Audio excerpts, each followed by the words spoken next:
আমার একটা আঙুর গাছ লাগিয়েছিলাম, এখানে দেখো গাছটা বেশ বড় হয়েছে, কিন্তু সেখানে আবার এই পর্তুলিকার অনেকগুলো ডাল হয়েছে, যে কারণে আমার এই গাছটা গ্রো করতে পারবে না।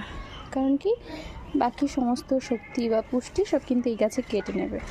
সো আমি এখন একে তুলে দেব। কারণ কি বলুন তো, এর পাশে যদি আরও এত বড় একটা গাছ থাকে তাহলে কিন্তু আমার এই আঙুর গাছটা ঠিকঠাক গ্রো করতে পারবে না।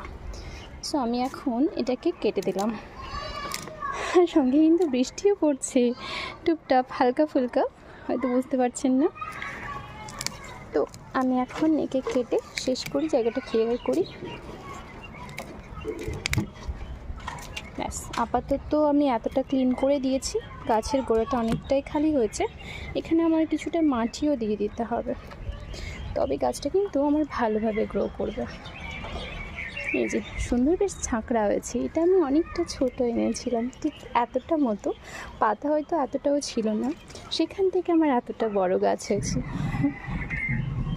এদিকে মেঘ চমকাচ্ছে, জোর বৃষ্টি হবে। সো বৃষ্টির ফোঁটা একটুখানি পড়েছে বাগানে। চলো আজকের মতো ভিডিওটি এখানে শেষ করি।